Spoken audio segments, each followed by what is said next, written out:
Hey guys, this will be video 23 for the 50s Goldtop Les Paul replica using Stuart McDonald templates, and I'm primarily going to be talking about the neck construction in this video. Even though we've covered it a little bit in a few videos back in this actual series, I didn't really go into any detail about the actual buildup of this and the design of it and what options you may have, which there aren't really many. But nonetheless, I'm going to devote just about 20 minutes of this video talking about this flying V-neck that I'm building, yet basically it's identical to this neck here, which actually in this series you guys never saw me build. You only saw me come in from the state this neck was in the last video and relatively rough, and then start machining it to this point.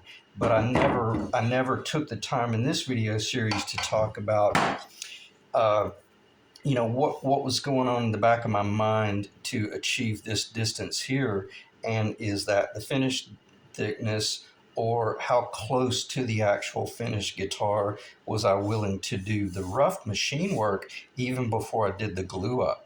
So that's what I'm going to primarily talk about in this video.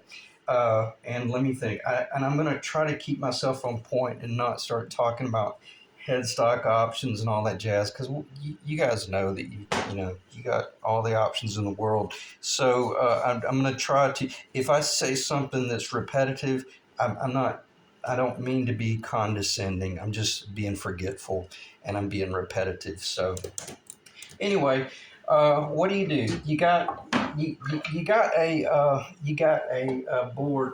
Here is it. Here it is. I've had this forever, and this was one of my initial templates that I would use when I had a rough board. I would lay this down and draw around it and bandsaw it out. And then typically I would have like one laying this way, and then in other words, if that were the board, I'd have the headstock on one end of the board and then the headstock on the other end of the board. And I've found that was the most efficient use of the board. The shorter the board is that you rough your neck, if you're doing like a two-piece neck, the shorter the board, the wider it's got to be, especially if you're going to do like that 17-degree pitch. But if you've got a relatively long board, it can be fairly narrow. I think you're able to get away with about a little over 3 inches. But typically I've seen that if you can find a board that's around 3.5 inches by whatever the number is, do your own math. I'll cover it later. But that's how it would get roughed out. Okay. And then when I do this rough out right here on just the leaves, I'm extremely close to the finished guitar. I'm usually within I would say a 1/16 of an inch is fine. You could get a little bit closer than a 1/16 of an inch if you know that you're working with extremely well seasoned, like a Honduran mahogany or something like that. I trust mahogany more than I do maple. Maple has a tendency to move more. So typically, like if I was roughing out these two leaves, I would probably make certain that I didn't go under a 1/16 of an inch thicker than my target. I'm talking like finished neck target. With the Honduran mahogany, a lot of times I can go almost right up to the finish line with the Honduran mahogany because it just doesn't move. It's amazing. And what is that right there? That's basically that right there. Okay, so you got, that was one leaf, and then there would be another leaf directly beside it. But for the most part, this leaf and this leaf obviously was what it might have been right here, but then this leaf would have been over here. That way, when I did glue them up, I got the really beautiful flare. We've already talked about that a little bit, but just go into design mode, go into master carpenter or woodworker mode, and just look at your grains, look at your annular rings, and especially if you're going clear coat, then build the guitar according to what you're holding in your hand. Okay, and check the time. because I've already started this video. I've already killed this video twice because I got way too long-winded, and I'm going to do the best I can to not continue to do that, because this is going to be the last time I do this video. If I get long-winded again, I'm just going to keep talking, because I'm not going to do this video a fourth time.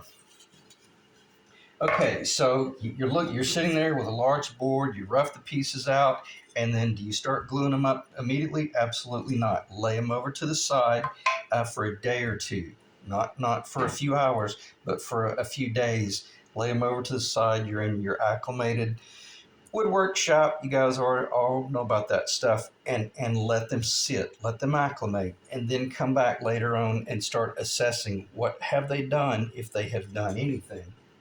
And for the most part, that's material that came out of another board for a different neck.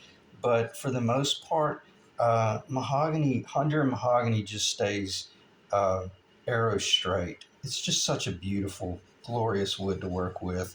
So anyway, nonetheless, I don't give it the benefit of the doubt. I lay the roughed out pieces over to the side, and I don't clamp them together. I just let them, I'll leave them on a flat surface. Don't throw them in a pile where they might get warped, but just leave them on a flat surface and let them acclimate. And if they're gonna act up, typically it's going to reveal itself within the first hour or two. And then what's really bizarre, a lot of times that will revert back. So give it a day or two. All right, so you're sitting there looking at these couple of pieces, and then you glue them up. I'm not going to talk about gluing up boards, but what I am going to talk about is the most important thing I do when I build a neck. I go the lazy route.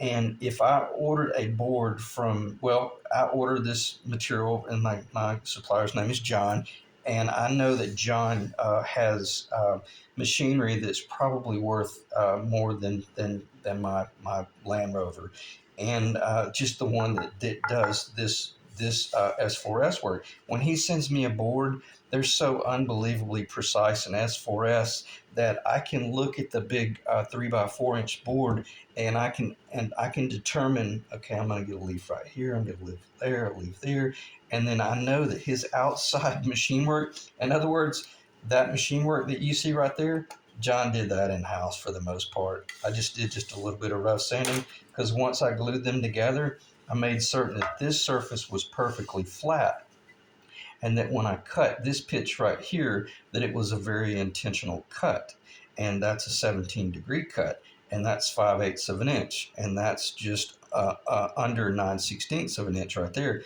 and a certain length, and a certain this, and a certain that, and then I step up here, and I don't know what that dimension is, but the way I would machine this is, rather than going, okay, I want this neck to be, let's say I wanted the neck to be 1 inch thick right there, and I'm going with a 1/4 inch fretboard.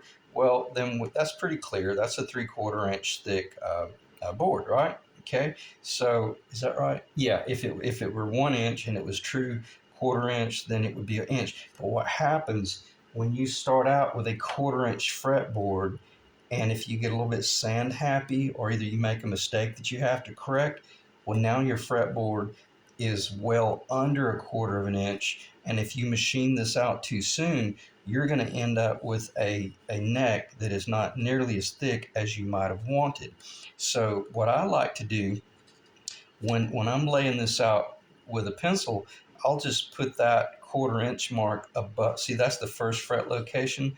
I will put the measuring the rule about exactly 1/4 of an inch above, and then I'll come down, and all of my necks, I always machine them roughly to be right at 1 inch thick, because I can always get more narrow, but obviously we can't add to it.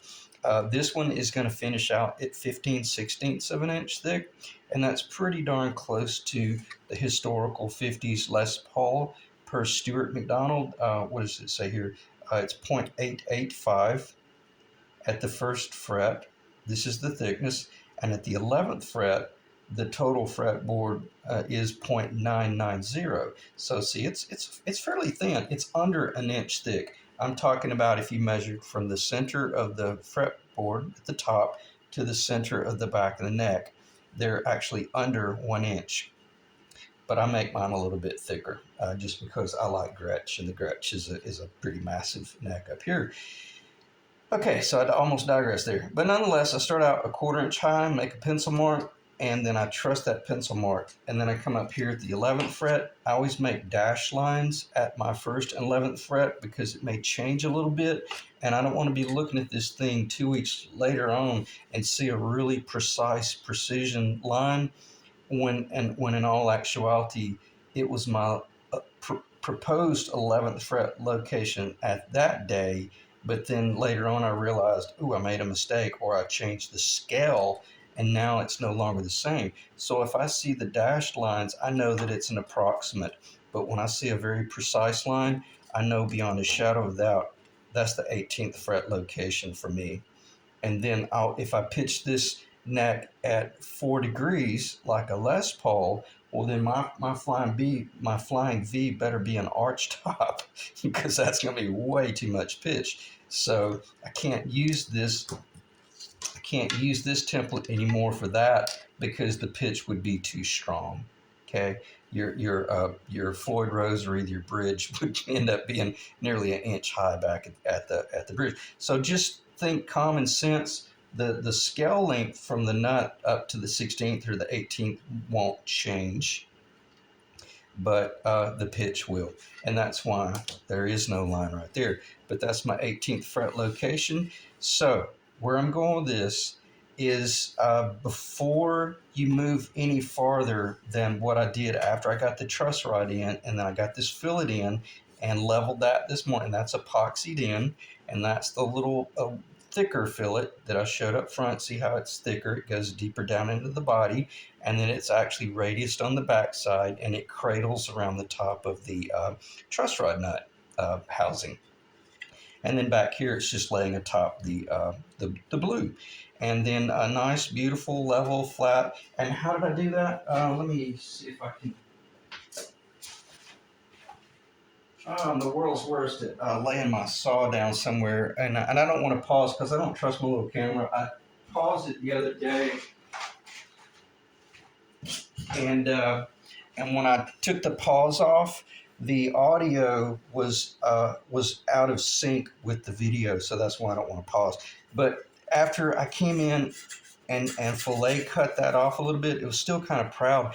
Then you can take your saw and you can just you don't want to scrape out on the outer edge, but you can just kind of use this area up in here. And you can just let the teeth of the saw ride along the finished body, and then you can just work that down. Truth be known, close enough that you could glue the fretboard on. But what I do is I worked it down nice and flush, and then I came across it with just a moment, just, I don't know, maybe 15 seconds worth of my Stuart McDonald maple with some rough 120, and then all I did was just kind of cleaned it up a little bit. Put my nice long straight edge on there, verify that everything's staying nice and true, and I'm not kidding you.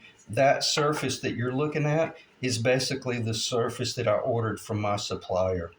So that's why I love working with the Honduran mahogany.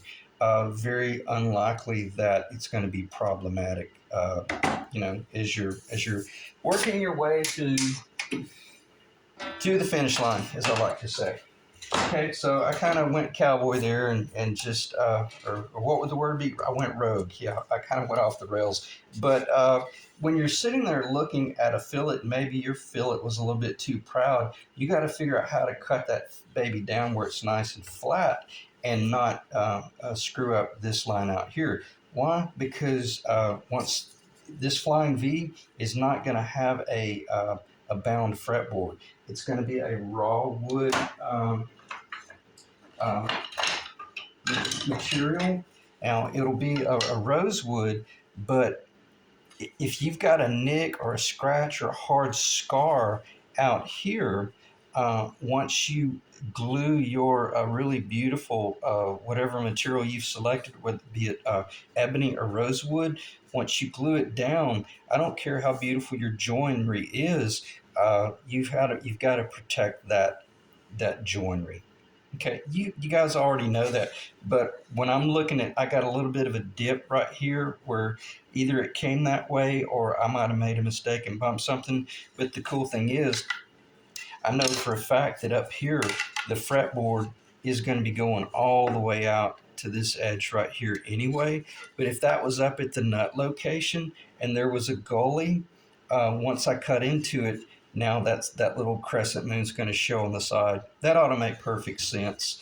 But I sometimes I like doing these videos just off the cuff because it might be 15 minutes of just a waste of redundant conversation, but then all of a sudden I'll think of something. Oh yeah, by the way, it's, if you do have a little hiccup, maybe even when you're gluing it up, put that hiccup in a location where it's going to be covered up, and the sins will never be revealed. Okay, so just, and if you're this far along in building something like this, you guys have already done that type of stuff.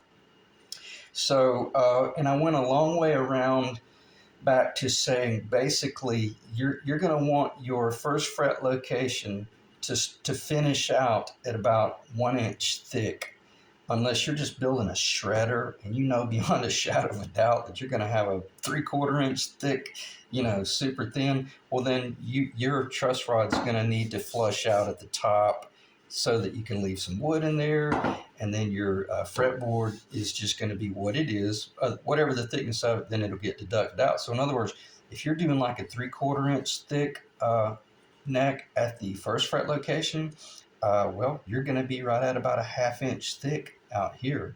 And if you're going with a 3/8 inch truss rod, well, then that means we got a 1/8 inch thick center right there. So now you see the critical importance of doing really precise machinery.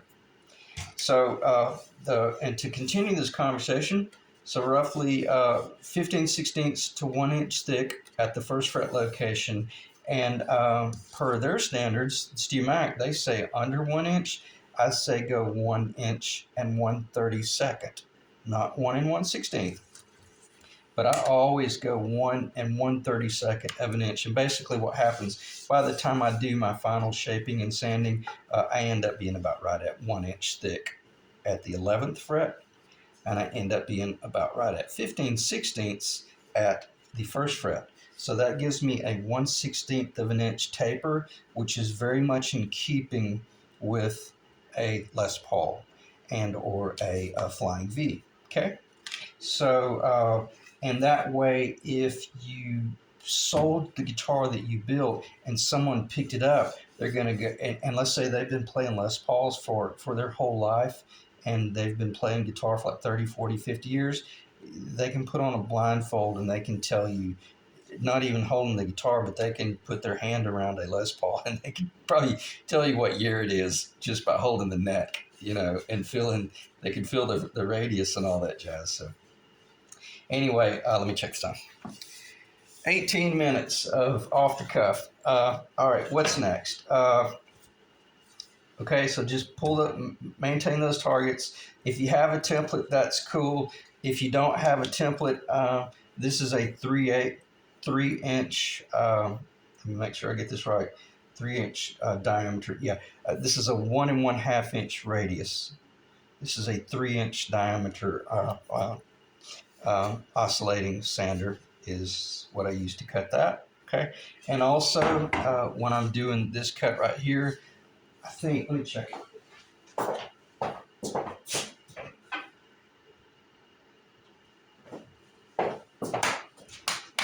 Yeah, basically that's roughly 3 inch diameter as well. So roughly 1 1/2 inch radius right there, roughly 1 1/2 inch radius right there. So you can see from a production standpoint, that stuff was probably fairly intentional. I'm fairly certain this one is a 2 1/4, doesn't matter. As I've said in the beginning of this video or 2 of the videos back, I'm not going to waste time talking about that stuff. Build your own guitar. All right, let me check the time again. 19, almost 20 minutes. All right.